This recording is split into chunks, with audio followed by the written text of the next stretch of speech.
She's been called cold, distant, robotic, an ice queen in heels who never smiles. But behind the shades and the straight face lies one of the most determined women in British celebrity history. Victoria Beckham, the pop star who turned herself into a global fashion powerhouse, a brand, a mother, a survivor. But in her new Netflix series, fans are starting to wonder, has she finally become out of touch with the world around her? Or is that icy exterior the very thing that kept her standing? Before we dive in, hit subscribe, because what you're about to hear might just change the way you see Victoria Beckham forever. When Victoria's new Netflix series dropped, everyone expected another glossy PR project. But what they got instead was something far more revealing. For the first time, Victoria let the cameras follow her behind the runway lights, through the chaos of Paris Fashion Week, the pressure of a struggling business, and the cracks in a carefully constructed empire that's been built on perfection. It's hard to imagine now, but for years her fashion label was in serious trouble. Her name might have been iconic, but the books were bleeding red ink. £66 million in losses over 15 years. A brand on life support. And while fans assumed she was living the high life, the truth was, she was fighting to keep her company alive. In the show, one of her investors admits she'd been spending £85,000 a year on office plants, plus another $15,000 just to have someone water them. There were 15 different linings for one coat, and furniture shipped around the world just because she liked how it looked in the light. To anyone else, it sounds absurd. But to Victoria, it was all part of creating her world.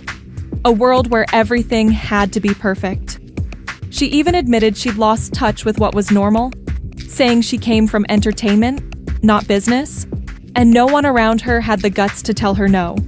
Because when you're Victoria Beckham, people don't argue, they agree. And when everyone agrees, reality starts to slip away. That moment became her wake-up call. The investor told her point blank that things had to change, that she had to face the truth. And to her credit, she did. She took it on the chin, cut the waist, and reinvented the brand. By 2023, for the first time since launch, Victoria Beckham Limited finally made a profit. The turnaround wasn't luck. It was control, focus, and sheer discipline. The same discipline that's defined her entire life. Because that's the thing about Victoria. People call her cold, but they mistake control for cruelty. When you've been mocked, torn apart, called porky posh, and talentless by the press for 2 decades, you learn to hold your face still. You learn to speak softly, move carefully, and keep your emotions where no one can twist them. Her reputation for being frosty began with a single look, that famous pout. But in the series, she finally reveals why she never smiles on the red carpet. It's not because she's miserable. It's because David always stands on her left, and she hates how her smile looks from that angle. It's vanity, sure, but it's also honesty. She knows her image down to the pixel. It's her armor. And yet, behind the armor, she's funny. Genuinely funny. The Netflix show captured moments that most people never imagined she'd let the world see.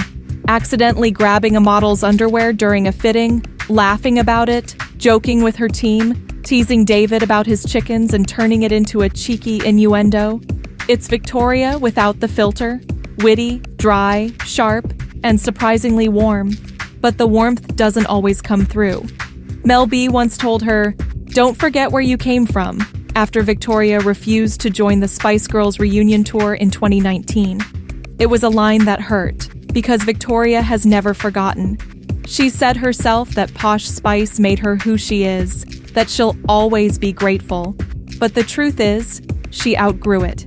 She did the reunion in 2008 because David guilt-tripped her into it, saying it would be good for the kids to see their mum perform. But once she stepped back on that stage, she realized she didn't belong there anymore. She wasn't that girl in the little Gucci dress. She was a woman running a company, building a second career, and she couldn't go backwards. Still, the decision to leave the Spice Girls behind made her look detached, even ungrateful. To fans, it felt like betrayal. To Victoria, it was survival. Because while the world sees privilege, Victoria remembers pain. She talked openly in the series about her eating disorder, how the industry's obsession with her body pushed her to dangerous extremes, how she learned to lie about food and hide her struggle even from her family. It started when she was a teenager at performing arts school. She said she never looked like the other girls, and one teacher told her she'd be kept at the back because of her weight. Imagine being told that at 15. Imagine carrying it for life. That's where the control began. The exercise, the strict routines, the self-criticism. She hasn't eaten chocolate since the 1990s, not one single bite, and it's not because she doesn't crave it, it's because control is her comfort zone. And then there's the business world, a place that wasn't exactly waiting to welcome a pop star. When she started her label in 2008, fashion insiders rolled their eyes. They saw a celebrity vanity project, not a designer. But she proved them wrong. It took 15 years, endless losses, and an investor who forced her to face reality. But she did it. She turned it around. Still, the perception stuck. To some, she'll always be the woman who spent 85,000 pounds on plants. To others, she's proof that perfection doesn't make you likable. That's what her Netflix series exposed more than anything. A woman who's still chasing approval she's probably never going to get. Her critics say she's out of touch. They point to the luxury, the red carpets, the fact she hasn't set foot in a supermarket in 20 years. But look closer, and you see something else. A woman who keeps reinventing herself because she knows the world loves to see her fail. Even the fashion elite who once mocked her now attend her shows. Donatella Versace herself appears in the documentary, laughing as she remembers a younger Victoria daring to alter one of her dresses back in 1997. Donatella admits she was furious, and then concedes it looked better. That's Victoria in a nutshell. Audacious, infuriating, but undeniably effective. The Netflix cameras also captured the tension with her eldest son, Brooklyn. There's a blink and you'll miss it shot of him and Nicola Peltz at her 2024 Paris Fashion Week show, a rare appearance after months of family distance. It's symbolic, Victoria focusing on her work while her eldest son orbits somewhere far away. It hurts, but she'll never say it, because that's not who she is. She doesn't do public tears, she does composure. For all her coldness, the series reminds us that Victoria isn't heartless. She's simply built for survival in a world that wanted her broken. The pop star who was mocked for singing off-key became a fashion mogul respected for her precision. The woman who was laughed at for her pout now sells lipsticks to millions. Her face might look emotionless, but it hides every scar of a career that never stopped testing her. She's out of touch with normal life, but completely in touch with her own. Thanks for watching, and if you want more explosive deep dives into celebrity reinventions, feuds, and power plays, hit subscribe right now, because here on Celeb Scoopz, the drama is real, the stories are wild, and the truth is never what it seems.